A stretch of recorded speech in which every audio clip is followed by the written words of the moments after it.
Good morning mga ka-RB!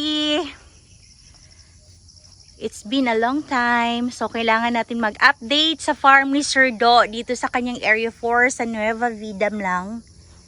Ito yung nakita natin na mula tanim hanggang sa pag-aabono, pag-apply ng mga abono. So, ngayon, bibisitahin na natin ang 5 months old ni Sir Do na saging. Dito sa Nueva Vidam lang. Good morning, Sir Do! Morning. Okay, ito na yung saging nyo update. So mamaya ilalagay ko man dyan sa taas yung previous video natin, yung maliliit pa ito. Oh, padala na ako rito ni. Followers ni, kuha na ko ni. So anong activity mo ngayon, Sir Do? Nagkuan ko, nag-blanket, nag-spray sa dili punuan, o dili sa dahon. Ah, okay. So wala mo na sa dahon, blanket. Anong purpose na kailangan natin mag-blanket, Sir Do? Kay na mo guni sa mga punggos ni diri ba? Na oh. Mo ni magpanog punggos kaniya ni oh. Yung mga ganyan. Oh. So kailangan tanggalin itong mga Oh, kung imo yung na mga laya. Limpyan mo na siya, pwede nakadili mag-blanket. Okay. Pero naman man matabang og limpyo. Ni kina i-blanket na lang. Okay. So ipapakita ni Sir Do sa atin kung paano po mag-blanket. So yung ginagawa niya, nag-i-spray po siya ng insecticide sa puno para matanggal po yung mga Dili lang oh, mag-blanket. Ana lang oh. Dili lang iabot sa udlot. puno lang. Oh.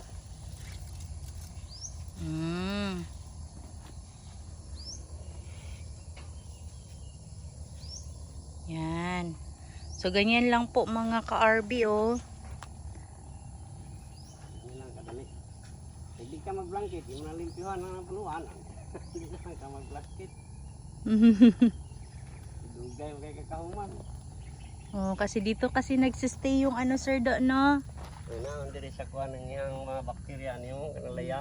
Hindi siya puyo. Insecticide. Anong insecticide na gamit nyo? Gamit na kukuhan, kanang cypermethrin, sniper. So, yan ginagamit nyo. So, napapansin ko, Sir Do, nag-herbicide kayo? Oh, karon lang ko nag-herbicide ani. Pag kuan ani, sunod na ani, wala na dili na magmawer na ko. So 5 months po mga ka-RB nag-herbicide si Sir Do. So okay lang kapag ganito hindi pa nagbubunga ang sagi. Yan po ang update ng saging ni Sir Do dito sa ating area 4 sa Nueva Vidam lang. Ayan, ganito na po kalaki ang kanyang 5 months old. Magpadulong na mag 6 months. So nakikita nyo, hindi nag-control muna ng saha si Sir Do kasi hindi pa naman ito 6 months. Pag control na ko ani, pwede na ni siya padala. Yan. So makikita nyo naman kung alin dito ang ipapadala yung ito yung na sword sucker. Pilian ba? Uban pa. Sword sucker, hindi yung water sucker. Yan, Sir Do. Sige, ikot tayo dito, Sir Do. Malalaki. Ang ganda ng mga saging nyo po.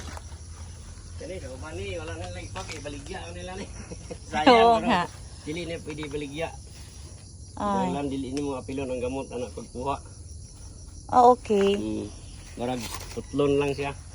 So ito ito ganito pala ginagawa yung Pwede naman Sir Do tanggalin ito mano-mano, 'di ba? Oo, kung gamay lang yung saging, kaya di na ka mag-blanket, limpyuhan na nimo ng punuan.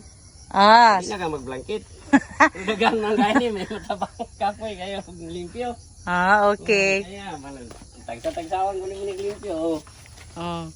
Yan. Ano sa pa human ani? Sabtan tag pamunga. Manay blanket na lang. Puyo dia sa sulod.